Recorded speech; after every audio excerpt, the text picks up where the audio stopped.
ಪ್ರತಿಭೆ ಎಲ್ಲ ಕಡೆಗೆ ಹಕ್ಕಿಯಂತೆ ತಲುಪಲಿ. ಪ್ರೀತಿಯ ವಿದ್ಯಾರ್ಥಿಗಳು, ಭಾರತ ಜಗತ್ತಿನ ಅತ್ಯಂತ ಶಕ್ತಿಶಾಲಿಯಾದ ಬಲಿಷ್ಠವಾದ ಅಂತ ನಮ್ಮ ಹಿರಿಯರು ಒಂದು ಸುಭಾಷಿತದಲ್ಲಿ ಹೇಳ್ತಾರೆ. ಕಾಕಚೇಷ್ಟ ಬಕೋಧ್ಯಾನಂ ಶ್ವಾನಮಿತ್ರ ತಥೈವಚ ಅಲ್ಪಾಹಾರಿ ಗೃಹತ್ಯಾಗಿ ವಿದ್ಯಾರ್ಥಿ ಪಂಚಲಕ್ಷಣ. ಅಂದ್ರೆ ವಿದ್ಯಾರ್ಥಿ ಹೇಗಿರ್ಬೇಕು? ಕಾಗೆಯಂತೆ ಅತ್ಯಂತ ಚಟುವಟಿಕೆಯಿಂದ ಕೂಡಿರಬೇಕು. ಬಕಪಕ್ಷಿಯಂತೆ ಧ್ಯಾನಸ್ಥವಾಗಿ ತನ್ನ ಕಾರ್ಯವನ್ನು ನಿರ್ವಹಿಸಬೇಕಂತ. ಹಾಗೆ ನಾಯಿ ಎಷ್ಟು ಎಚ್ಚರಿಕೆಯಿಂದ ಇರ್ತದೆ ನೋಡಿ. ಎಂತ ಗಾಢ ನಿದ್ರೆಯಲ್ಲಿ ನೀವಿರಬಹುದು, ಆದರೆ ನಾಯಿ ತಕ್ಷಣ ಎಚ್ಚೆತ್ತುಕೊಳ್ತದೆ ಏನೇ ಅಪಾಯ ಬಂತು. ಅದರ ಹಾಗೆ ನಾವು ಕೂಡ ಹೇಗಿರಬೇಕು? ಎಚ್ಚೆತ್ತುಕೊಳ್ಬೇಕು. ವಿರೋಧ ಪಕ್ಷ ಬಂತು ಪ್ರಜಾಪ್ರಭುತ್ವದ ಕಾವಲು ನಾಯಿ ಅಂತಲೇ ಕರೆಸಿಕೊಳ್ಳುವಂಥ ಅತ್ಯಂತ ಬಲಿಷ್ಠ ಅನ್ನೋದ ಅಲ್ಪಾಹಾರಿ, ಆಹಾರ ಅಲ್ಪವಾಗಿ ಆರೋಗ್ಯಕರವಾಗಿರಬೇಕು. ಜೊತೆಗೆ ನಾವು ತಗೊಂಡು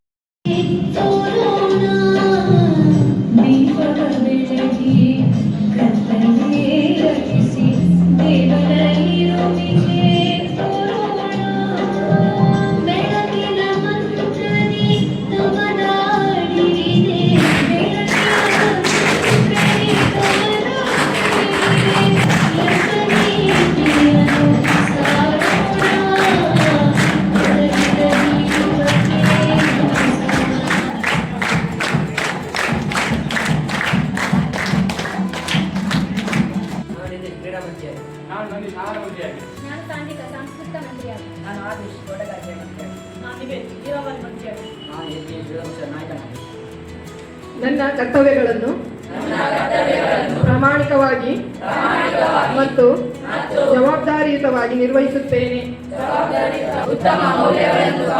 ಸದಾ ಪ್ರಯತ್ನಿಸುತ್ತೇನೆ. ನನ್ನ ಸಹಪಾಠಿಗಳ ಹಿತಾಸಕ್ತಿಯನ್ನು ಗಮನದಲ್ಲಿಟ್ಟುಕೊಂಡು ಉತ್ತಮ ನಾಯಕತ್ವವನ್ನು ಪ್ರದರ್ಶಿಸಲು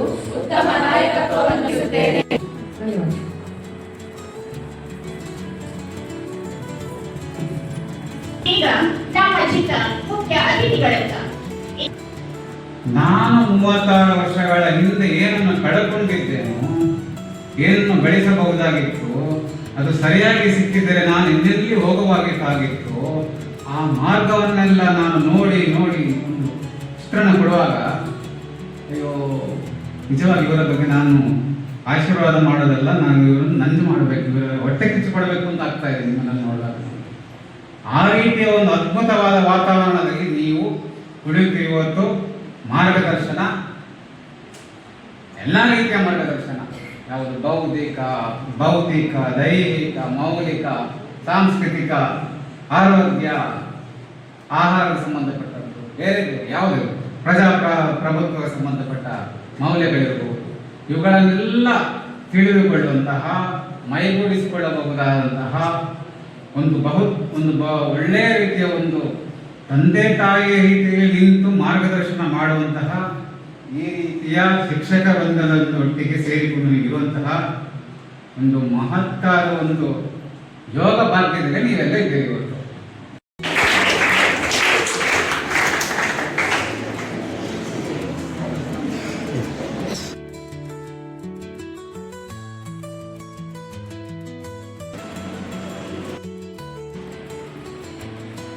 ಪರಿಸರದ ಬಗ್ಗೆ ಕಾಳಜಿಯನ್ನು ಮೂಡಿಸುವ ಪರಿಸರ ಸಂಘ